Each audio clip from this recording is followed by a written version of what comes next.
Good morning, CCC. It's Pastor Rich. Happy Father's Day to every father, every dad. This morning we had a good lesson in Luke chapter 15. We talked about the prodigal son, but more so we talked about the father being there, being ready to receive his son when he returned home. Please come join us on Sunday at 9:30 at CCC because it's the place to be. We would love to have you. We look forward to seeing you. Be blessed. We love you. We'll see you soon. Happy Father's Day. You do it with grace in front of your children. See, because our kids got to see us go through and go through right. See, Father's Day is bigger than a big piece of chicken in the car. It's bigger than that. It's bigger than the tie, the socks, the stuff we get all the time. God has put you in a position to set order to somebody else's life. But the only way you could do that is if you allow him to set order to your life.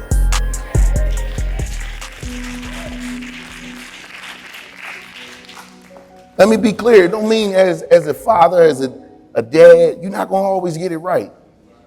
I made a lot of mess ups. But you know what I'm okay saying to my children who sit here today? I'm sorry, I messed that up. I made a mistake. I could say that because it don't take nothing away. You know what I learned about daughters and fathers? They love you regardless. They love you regardless. It's almost like, man, I don't even deserve that kind of love. They love you regardless. I made a major mistake at a point in life. My daughter's sitting there, you know what she said to me? It's okay, Dad, everybody mess up. It's going to be okay.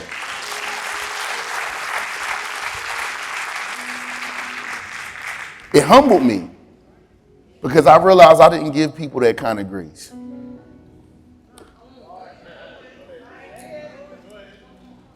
So a couple weeks ago, I stood up here and I preached about, I think I said, I saw what I can't see. I gave some points. I'm going to give them to y'all. And then we're going to tackle this Father's Day message. And when I say Happy Father's Day, let me be very clear. Fathers are biological. So Happy Dad's Day. They ain't with me on this one. Fathers are biological. If you and that lady got together and conceived a child, you're a father. But when you're a dad,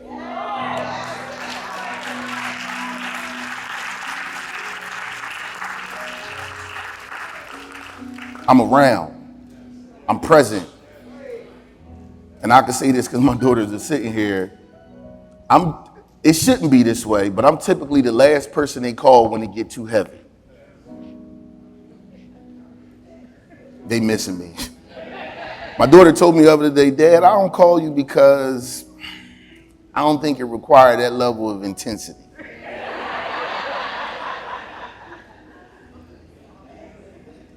And I need people to understand when you're a dad, it's always on 100. Okay. It's always on 100 because I'm their dad. I'm responsible for them. I let them fail. I let them mess up. But you can't just hurt them. I'm talking about Jesus and they missing me, General. I'm going to let them fail. I'm going to let them mess up. But Satan, you just can't hurt them.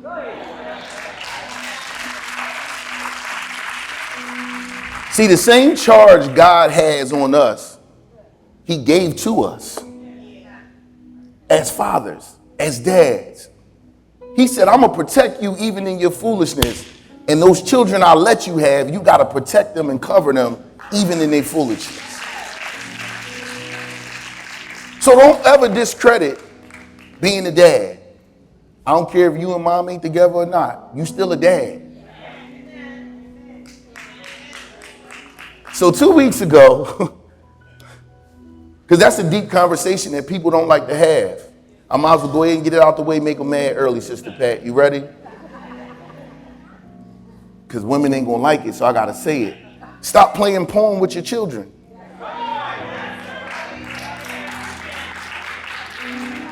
He may have been a horrible mate to you, but that don't make him a bad dad.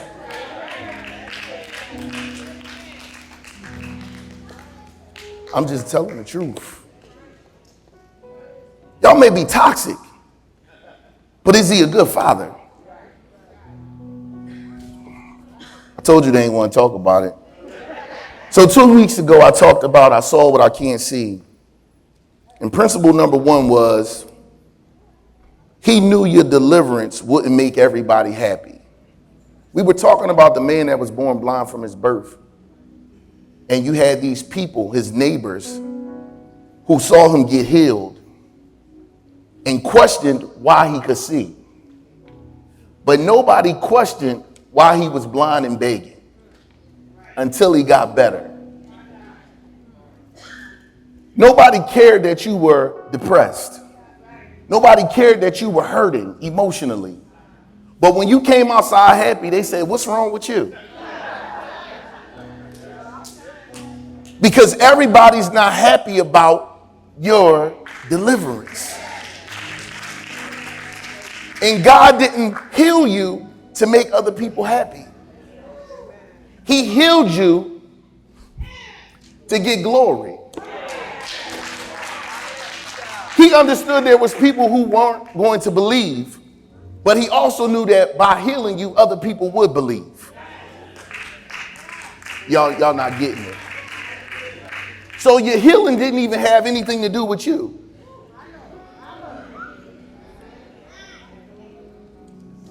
Sometimes you gotta wait for it to simmer. Your healing had nothing to do with you. It was so he could get the glory out of your life, and somebody that has been watching you could believe.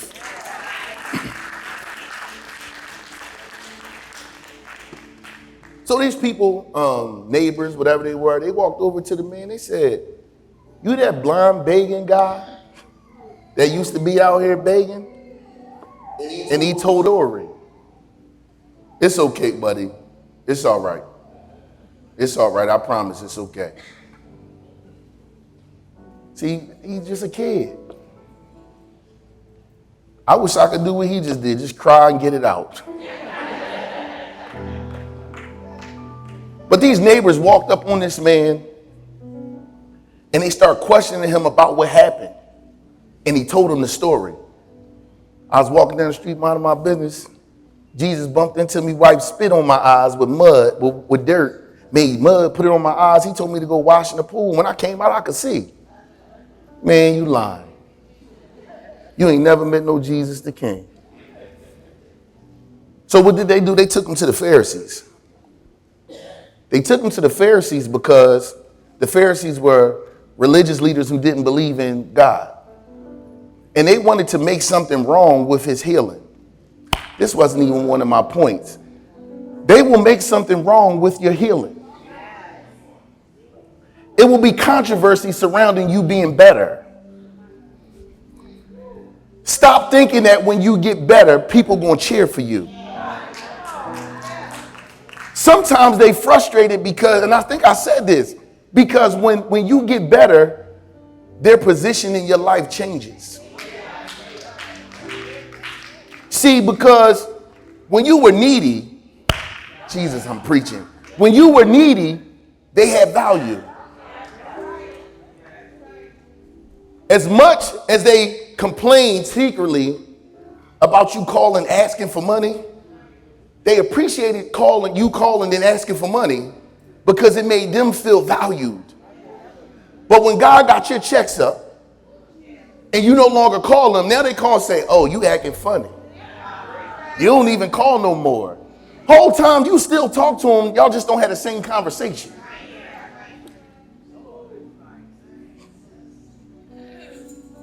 It said the man instantly, after he healed them and gave him vision, he said, "I want to believe. I want to believe in you." He worshiped God. Principle number 2 was when you come in contact with God, worship him.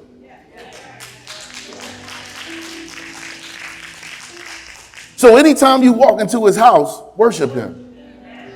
See, we come in with too many, we come in with too much of, we come in talking about yesterday. We come in gossiping about, did you see this man? You came in on the wrong type time. You should have talked about that outside. Because when I walk in, a praise is due to who I came for. So I don't have time to recap yesterday. What I'm going to do is praise God. We can talk about whatever later, but right now, you know how we designate time to everything else we do? We put stuff in its proper place. How come is it when we walk in the house of God, we forget what we got here for? I know y'all like, this ain't no Father's Day message. It is, because I'm talking about my father. Happy Father's Day.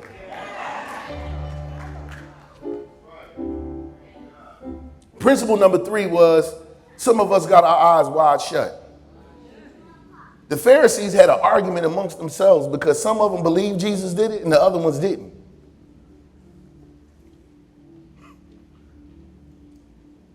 The church has this argument going on within itself. I ain't talking about the Pharisees, I'm talking about the church. Because some of us believe God for certain things and some of us don't. I've learned, and it's just me, I can be transparent. There are spaces in my life where God steps in and I move smooth out the way. I ain't got to do nothing. I don't say nothing because I know he did it before. But then there's some areas where I haven't really had to lean on him as hard, and I'm a little bit more hesitant to move out his way. And really what he was talking to them about was, y'all see everything and don't see nothing at the same time. Y'all see this man healed, but y'all don't see who did it. Y'all holier than thou, but y'all actions don't match up with y'all words. If you only holy on Sunday, you ain't holy.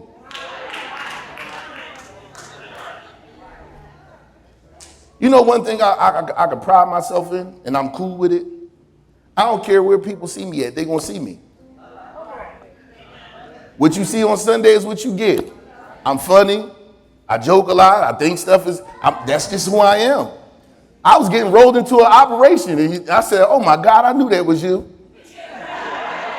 I started laughing. I'm like, whew. Most people would be like, oh my God, this is the lady from the church. I hope she don't. No. Thank God the lady from the church was there. Principle number 4 was, your proclamations might be the problem. And this is real simple, right? It ain't that deep. We proclaim a lot of things in the name of the Lord that we really don't stand on. We say a lot of things out of our mouth, and God goes, I hear you, but I also can see you. Let me break it down in regular terms so people get it. You get frustrated with that man because he say he love you, but his movement don't look like what he say. You know why I'm glad you clapped, Sister Wanda? Because we do God the same way. I love you, God. I love you, God. And he be looking going, I can't tell because I only talk to you on Sunday at 9:30. I love you, God. I love you, God. You might stop in the Bible study every now and again, but even then you got your screen on, but you ain't paying attention because when it goes off, you still sitting there. I love you, God. I love you, God. How you beefing with your brother and sister, but you love me? How you ain't talked to your mom in years, but you love me? How you fix your lips to say you love me and won't do anything I ask you to do? But I proclaim. Be careful what you proclaim, because I need you to know somebody's going to hold you to it. I know that don't feel good because everybody want to do this when they get to church. And then we had church today. I danced. And going to dance right back out the door into the hell you left there. So I hope that dance is good enough to get you through the storm.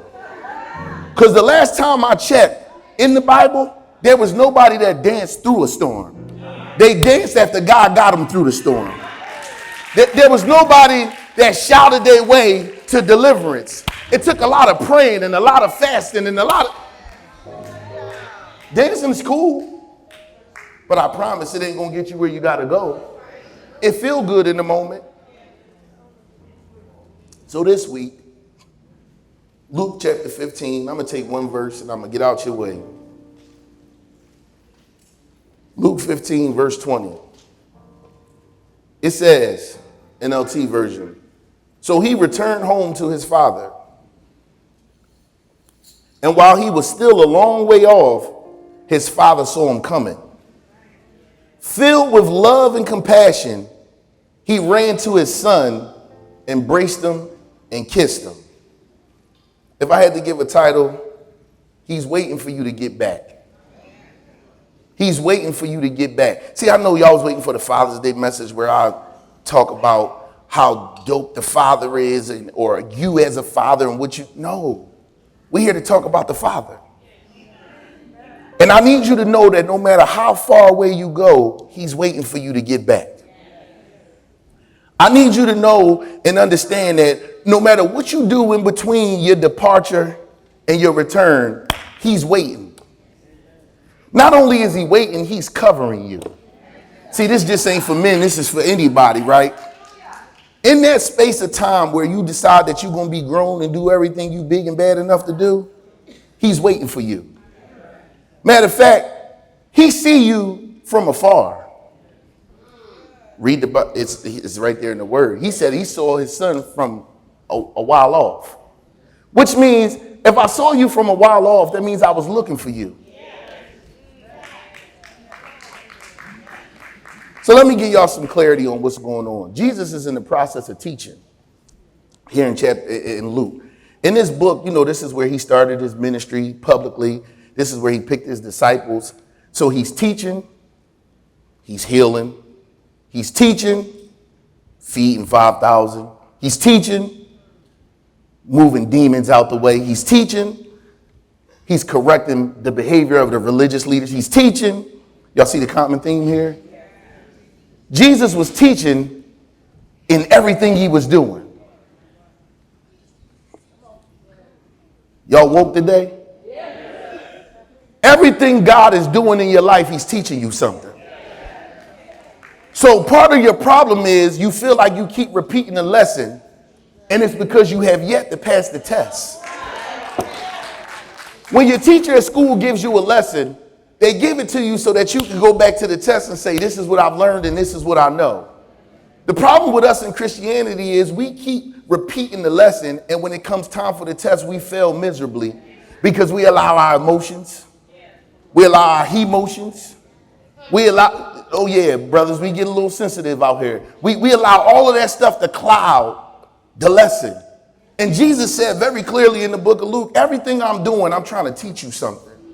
And here's the thing, I'm teaching you what to do in my absence. Because he already knew in the book of Luke, I'm not going to be here. Matter of fact, I'm telling you that I'm not going to be here too long. But when I leave, this is what I need you to do. The problem is we won't follow the instructions because we refuse to go back and look at the manual. Big bar. We keep trying to put it all together without reading the instructions. And I need y'all to understand we can all read the same set of instructions and it can mean something different for each one of us. I'm going to teach them today. We ain't going to shout. We ain't going to dance. We're going to walk this thing slow. You know why? Because when it's all said and done, I want God to be able to trust you with a test. Ain't nothing worse than, check this out, right? When you in school, teachers typically call on the kids who know the most. And even if you a kid who don't know nothing, you get offended after a while when your hand keep going up and they keep skipping you. Even though you know when they say go, you ain't gonna have the answer. Do you realize that God ain't gonna keep skipping you? At some point, ready or not, he's gonna call on you. And when he call on you, I need you to be ready. So by the time we get to chapter 15, God is talking to Well, Jesus is talking to the disciples about lost things. He gives parables. We know what parables are, right? Right. For those who don't know what a parable is, it's a story. He uses a story to make a mention of something heavenly, but here on earth. So he talks to them about a lost sheep. He talks to them about a lost coin. And then he pops up with this story of this lost son. So I'm going to read it from from verse 11. It says, to illustrate the point further, Jesus told them this story. A man had two sons. The younger son told his father, I want my share of your estate now before you die. So his father agreed to divide his wealth between his sons. I need y'all to know this. Back then, it was never customary for you to receive inheritance before somebody died. Blessings. Deacon Hudson, blessings. It was never meant for you to receive an inheritance before somebody died. So to walk to your father and say, I want my money now, was disrespectful. And it's almost like he killed his dad off while he was still here. Way before J.G. Wentworth. He needed what he needed now. And I often struggle with this because I said the father had an opportunity to say no. He could have been like, no, that's not going to happen. Go finish working in that field. But he didn't. And the more I read this, I realized that's what God do to us sometimes. When the desires of our heart get the best of us, God will back up and go, do it your way, Rich. You gonna mess up, but do it your way, Rich. So the dad divided his money and gave it to his two sons. Principle number 1, out of order desires always result in out of order movement. See, we blame movement on somebody else's movement. I'm helping somebody, I know it. I only did that because he did. I only said that because she said. And I came to tell you, you did or moved the way you moved because of the desires in your heart. Because can't nobody make you move a way that you don't move. I was out of character. No, you was totally in character. Matter of fact, that was the you hide from us every week. Your family know that you very well. They deal with it on a daily basis. We just happen to skip it on Sunday. But the right circumstance will have you right in character. Probably acting a fool, but that's your character. I ain't gonna go there. He said, I want my money now. His father said, cool. A few days later, he packed up his stuff and left. Let me tell you why this is wrong on so many levels.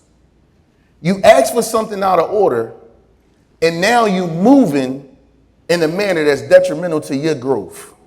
See, because when you have a father around, happy Father's Day. When you have a father around, you learn and grow from your father. But when you stray away from the lessons too early, you leave half done.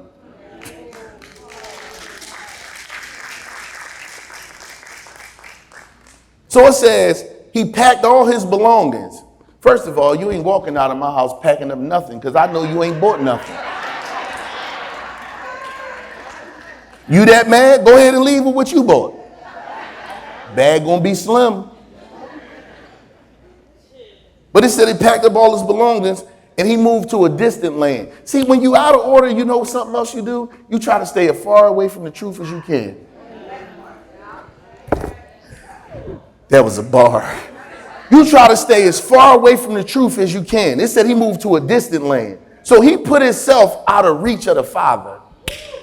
The problem with us is we move out of order and we put ourselves out of reach. Now he can't reach us, we can't reach him.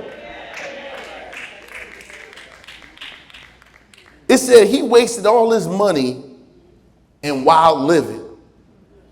Y'all know what that means. He was out here drinking, smoking, prostitutes, whatever the land offered, he was buying it. That's what it says. It says he wasted all his money in wild living. Principle number 2. You'll always waste what ain't yours. That's a good bar. Let me help you. The reason you take advantage of that man or that woman in that relationship is because it ain't yours. That's where you want to be, but that ain't where God called you to. So the reason a relationship ain't working and you keep, or let me put it in today's terms, you keep fumbling the bag, is because it was never your bag. You mistreat her because it ain't yours. See, because when you got what God gave you, you treat it right.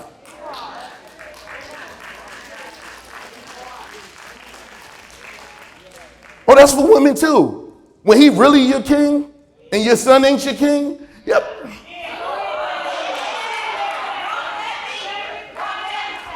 See, I've been at the AAU games and it's a whole bunch of kings walking around. I'm like, oh, he's 5. How he the king? When he really your king, you don't make him look bad in public. You protect the king at all costs. Now, when you get in the house, brother, you got to deal with whatever you deal with. But outside, I'm the king. I'm trying to set order to somebody's situation because society done made men so irrelevant in the, you know what I hear? I'm just talking to the brothers real quick. I hear people say stuff like, I don't need no man. I'm a boss. That's cool until trash day.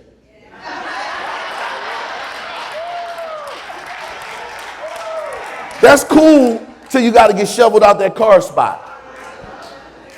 All the boss stuff done left. No, and it sounds funny, right? But I'm trying to help Brother Jeff. You know why? Because God set up an order of a house. And when the house ain't in order, nothing in the house work in order.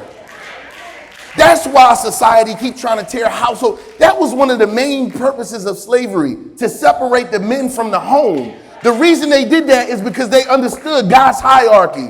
God, man, woman, children. And if we could pull a man out, then we can disrupt the home.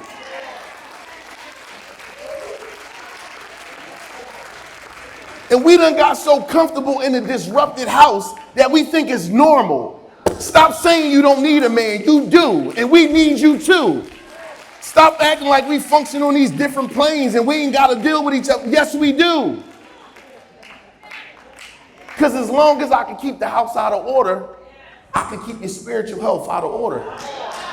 Matter of fact, as long as I can keep your house out of order, I can leave you uncovered. And this, ooh, Jesus, this ain't got nothing to do with my message.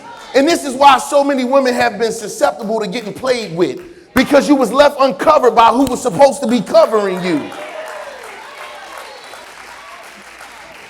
And instead of taking on the covering of God, you put on your boss hat. Take your boss hat off and give God his hat back. Let him cover you. Let him direct your movement. Let him show you who to be with, when to be with him.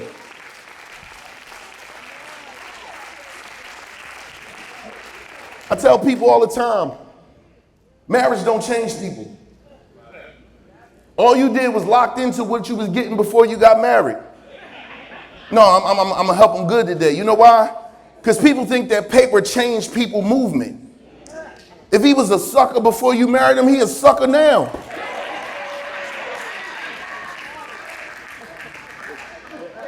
If she was mouthy and had too much to say before you signed the paper, bro, you're going to get cussed out even more. Paper don't bring order. Paper don't bring, you know how I know paper don't bring order? Because it's a whole bunch of pages in the Bible made out of paper. And we still out of order. Paper don't bring order.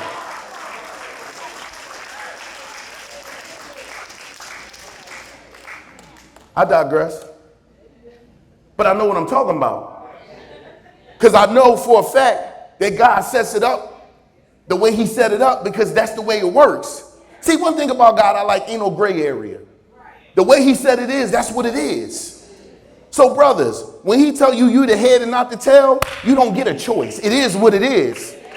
If you choose to act like the tail, that was the nice way of saying it. If you choose to act like the tail, that's your call because he set it up one way. Happy Father's Day. So it said at about the time the money ran out, a great famine swept over the land. Ain't it funny how when you got all the money, everything is good. The minute the money out, so is the food. What I learned is when you up, your friend circle different. You attract a lot of leeches. And what I learned about leeches, y'all know I'm like an animal, watch the Animal Channel, buff type guy. Leeches attach themselves to you, and they don't suck away everything at once. They stay connected until they get everything out of you.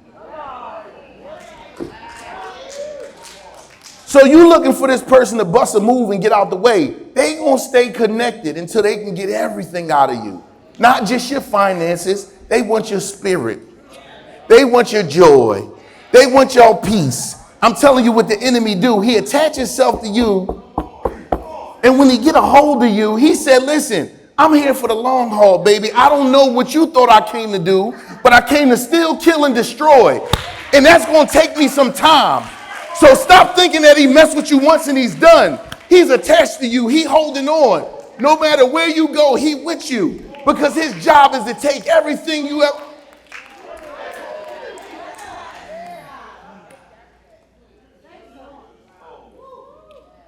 Y'all think it's a game. And the only one playing is you. See, I'm trying to help them on Father's Day. Because this for men and women, there ain't no particular person. You've attached yourself to some people, not realizing they've attached themselves to you. In church, they call it a spiritual soul tie. See, you wonder why you can't shake him or her? It's because y'all got a spiritual soul. Everybody you meet after them, you compare them to them. You think that's by chance? You think that's just kind of happening? Oh no, baby, you stuck. Your next relationship can't work because he don't do it like the way he used to do it. She don't talk about it the way I'm used to the man that talk. It's because you stuck. And you think because you got away physically, you away. But he can call you at 2:30 in the morning. Hey, what you doing? I'm sleepy, but I ain't sleep.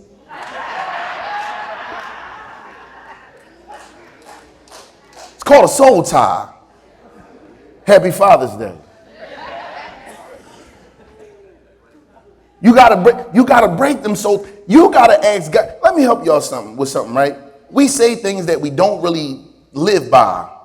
We fight not against flesh and blood, but against higher principalities and dark places. So what makes you think you can get yourself out of this? This is a spiritual fight. And the only way you can get in the ring is to tap into your Holy Spirit. You think because you changed the dresses that you changed the... I don't care where you move, you got to take you with you. So it says, he persuaded a local farmer to hire him, and the man set him in the field to feed pigs. When you out of order, you'll find yourself feeding pigs. Bar. When you out of order, you'll find yourself feeding pigs. See, we called them leeches the last time, but they kind of see, pigs eat anything. Pigs eat anything. Pigs eat their own waste. Let me rephrase it so it can hit home. They will mess over you and then eat you because you feeding pigs. And all of this started because the desire of your heart was to have something not in time. All of this started because of your desire to have a thing before it was your time to have it. I know you wanted a family before you was 35. But now you just went and got a baby by any old. I'm just telling you stuff I know. I just went and got a baby because I had already wrote down on my list. You know, people got those, General. By this age, I'm going to be doing this. By this. And if it don't line up, they start to move different from God because God was supposed to line up their list. They ain't never talked to God about the list, though. So all of this started with a desire to have something out of time. You know what I learned, and this is a good one for everybody. It would behoove us to wait until God says yes. It would behoove us to move when God say move. Because the minute I move outside of God's will, guess where I'm at? Outside of God's will. Which means when I'm outside of the covering of God, I am open to any enemy attack. With no covering. Let me move on. I digress. It says it says the young man became so hungry that even the pies he was feeding the pigs looked good. Translation, I'm so disconnected from God and my spirit is yearning for food that anything looks good to me if it sounds right. Bar. This is why people run to other religious beliefs, because when I'm outside of the will of God, anything sounds good if it makes me feel good in my flesh. It's all started because you had a desire to have something out of time. Tamika, that was a bar. Y'all think people run to other religions because they gave up on God? They just so far from them that anything look good. Man, look at them. All them brothers together. They standing together. They talking. I'm going to go over there and see what they doing. That's all it is. It's appealing because I'm out of order. She only look good because you out of order. Brother Jeff, I know what I'm talking about. It only look appealing when you out of order. See, when you in line with God, you can see anything you want to see and go, nah, I'm cool on that. Nah, you know what? I don't even think I'm going to go, y'all. I'm going to check y'all later.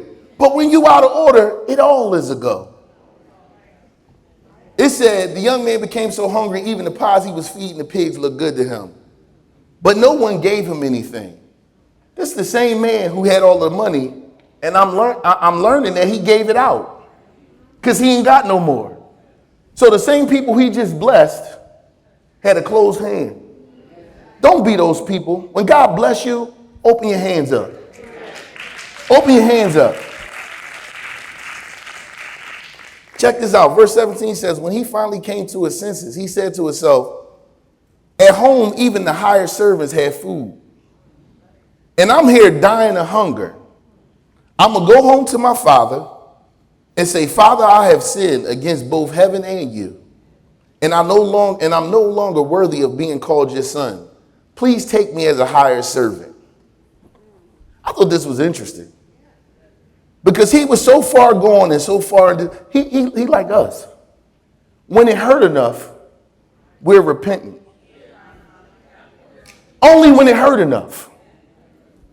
So if God knows that he got to hurt you to the place of repentance, don't be upset when you hurt the way you hurt. Because he understands who you are. See, I'm talking about me, but I'm going to say it to y'all. He knows who I am. He knows how I move, Al. So you know what he had to do? He said, I'm going to hurt you real bad. He said, this thing going to hurt so crazy. And at the moment it hurts the most, I'm going to make everybody that you thought was going to be there for you unavailable. And I said, God, why would you do something like this? He said, because I need you to know that I'm the only one that could fix this right here. He said, I know you was there for these people. I know you blessed them. I know you looked out for them. And that's what you were supposed to do for them. But that's not what they're supposed to do for you. Matter of fact, when you did that for them, it was me who allowed you to be there to be the shoulder. So stop thinking you did something so great. I made you available. Stop doing things for people thinking it's going to come back to you the same way. That's not how it's set up. He made you the ear for them, but he wants to be the ear for you. Have you ever considered that God allowed you to hear the problem because you were the one to get the prayer through? You think you're going to fix it. He said you can't fix it. I'm just here to give you the problem so you can bring it to me. And it worked two sides, right? One, it gets the person to a space where they feel like, man, I called on somebody and God listened. But now God got to play with you because he's like, now you got to come talk to me because you can't carry this.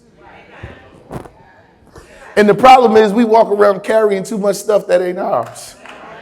God let you get it so you can give it to him and you walk around with it. Ain't your bag, sis. It don't look good on you. What she say in the book about do? You gonna hurt your back?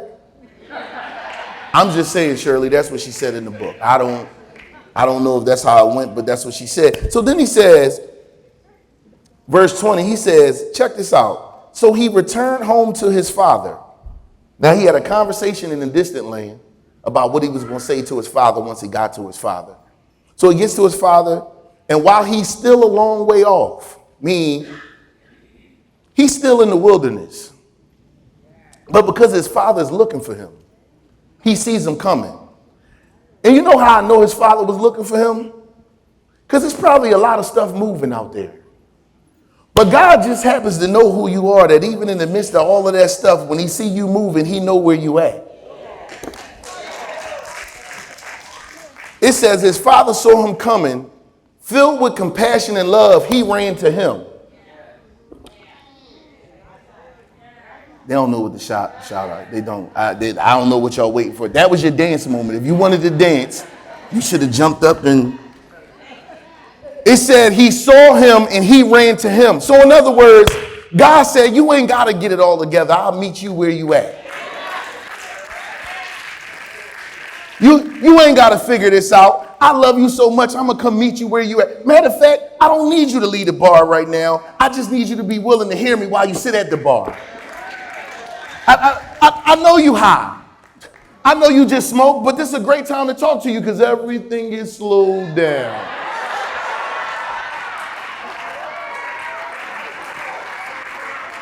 They don't want to act. I'm just telling you. It's a great time to talk to you. Everything in slow motion. Like, y'all hear God talking? Yeah. I don't need you to get it together. I just want you to be able to receive me when I get to you. That's all I want from you. Happy Father's Day. See, as a father, when your kids are coming back, don't wait for them to figure it all out. Go meet them where they at and help them back to where they got to go.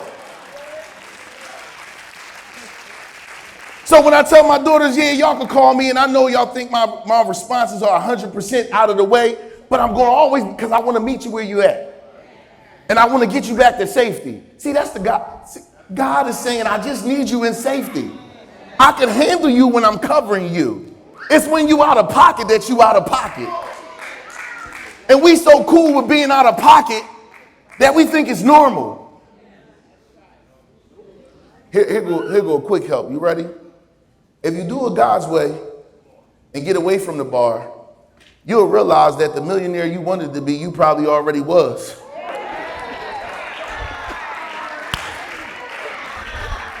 Listen, sin costs. Sin costs. You keep complaining about finances, and he's like, man, I've been giving you all this money, and you keep spending it on stuff that ain't of me. Go home and just do a quick calculation. Quick calculation. You know what I thought was funny? See, I can share this story now because I'm far beyond it. We was in college, right? And one semester, me and my homies we all lived in the same house together all 4 years of college. So one semester, we was talking about how broke we were. We just kept like, yo, man, we ain't got no money. We ain't got no job. And we opened our closet in the living room, and it was full of liquor bottles. We start counting the prices on the bottle. We had spent over $3,500 on liquor. I said, who here had $3,500? But it taught me two things. When there's a will, there's a way. The second thing it taught me is anything you really want to do, you will find a means to do it. So when it comes to God and people say they can't, I know for a fact I ain't had no job. And somehow I contributed to $3,500 worth of liquor. You know one thing I begged God for when I was going through this almost homeless experience? I said, God, I want to be a tither. I said, I don't even know what that means, but I want to be a tither. And I did something that I thought was crazy, but I did it. I had went to Vegas the year before, and I won all these coins, like quarters. So every week I would count these quarters, and I would give 10% of what I counted. Every week. I left Baltimore, I moved back home. I was still counting the quarters, putting them in the envelope, sending them back to Baltimore because I didn't have a church. The pastor got up in front of the congregation and said, you mean to tell me this man who has now moved to Philadelphia could find a way to pay tithes off of some quarters in a bucket, and y'all come here every... So my friend called me like, man, you got us in trouble. I said, no, man, I had a desire to want to be the lender and not the borrower.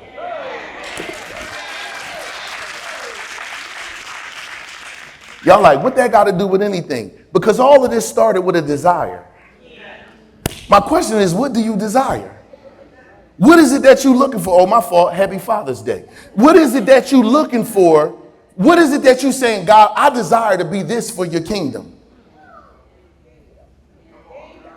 How often do you say, God, you know, when I get to church today, I don't want to go in there and shake hands and hug. I want to be of service. What would you have for me to do when I walk into your house today? God, when I wake up this morning and go to work, have you ever walked into work and said to somebody, how can I help you today? God is looking for people with a desire to do his will. And the only way we learn his will is if we read his word. So it says the father kissed him and said he said to him, Father, I sinned against you, heaven. You know, I don't even need to be called your son. Listen to the father's response. Quick, go find the finest robe,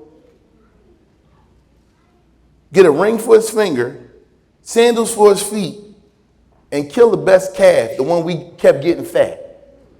So you mean to tell me I asked for money before I was supposed to get it? I pretty much killed you off. I left and went to a distant land and I partied my money away. And when you see me coming, you run and meet me. And instead of taking my apology, you say, I'm not trying to hear none of that. We about to party because you home.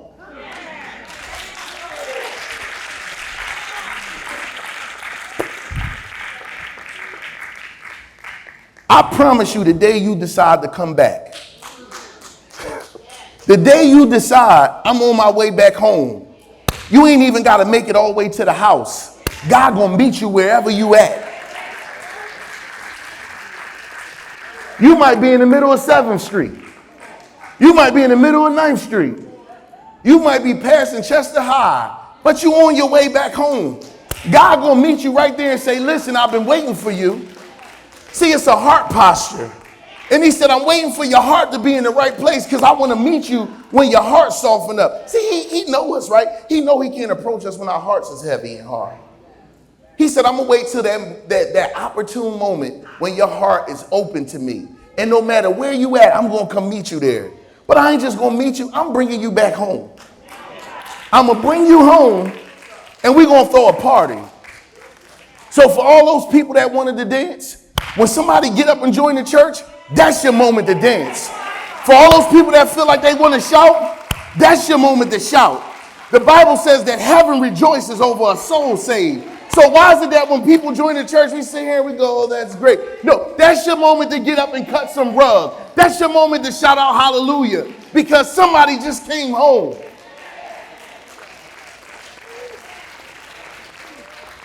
Oh, I got to say this again. Happy Father's Day. And here's why I keep saying Happy Father's Day. Because this started with a desire to move out of order. The Father was there the entire time. The Father never lost sight of what his job was. If you go on to read this, his other son got mad. How you gonna throw a party for him? I've been here doing everything you told me. See, this is how I know when they say you gotta love all your kids different. There's no blanket way to parent when you got multiple kids because they ain't all the same. So he wanted credit for doing what he was supposed to do. Let me help a couple church folk. You ain't gonna always get credit for doing what you're supposed to do. Oh, I was here on time. You should have been.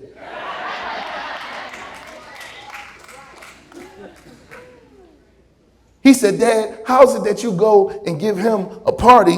You ain't even give me a little calf to party with my friends. He said, go in there and get that fat calf like I asked you to get that fat calf so we can have this party. See, because he understood you are obedient. And although I don't acknowledge that the way I'm acknowledging this, God is giving you favor. See, because when you get what's owed to you, you're going to move right by it because you move right by it now. But this one right here, a little rough around the edges, and I got to work with him a little different. So now I'm in this space where I got to probably, I hate to use this word, but I got to coddle him a little different.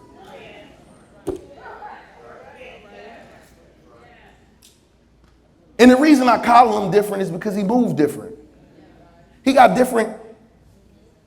Kids could grow up in the same house with the same set of parents and have a totally different perspective on how they're being raised and how life is going. So we got to be careful as fathers of making these blanket moves with our kids. Oh, we all going to the subject. No, I realized early, when my daughter was younger, my youngest daughter was the youngest, I couldn't take my other daughters out with her. They didn't like that. Dad, why are we sitting in here at the... And I'll be like, well, we all out together. No, that's not what they interested in. You got to love them different. Let me break it down for them. Y'all married. But God moved on y'all different. Because he realized y'all two different people, even though he see y'all as one. But because he see y'all as one, he moves on the union a certain way. But he got to grow y'all up individually. So he deal with y'all different. He might have to talk to you stern, but he could talk to her maybe a little more delicate. Who knows? I don't know how it works. But that's what God does for us. He don't approach y'all. God talked to me the way I talk to y'all. Straight up like we standing outside on the block waiting for the bus. God will tap me, yo, boy, you tripping. Why you said? I'm like, I know, man. God, listen. All right, go ahead, say what you got to say. You're wilding, Rich. That's how God talked to me. See, y'all don't want to believe that. That's how God, y'all don't think God talk regular? You think he went in the temple flipping tables talking? Excuse me, could we please move the table? No, y'all tripping, selling stuff in my temple. Y'all wilding out in here. That's how he talked to me, because I'm one of them. But as a father, he never leaves me. He never leaves me. No matter how far I go, no matter how distant I become, here's the good thing though. Here's the blessing. Even though he was distant, he realized he was hungry. When you realize you distant and you hungry, I ain't talking about food. When you realize you distant and you hungry, make your way back home so you can eat.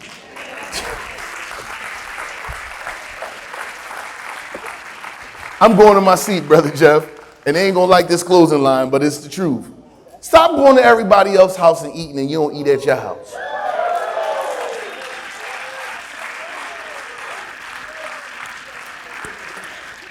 Every time it's a service in Chester, I see y'all there.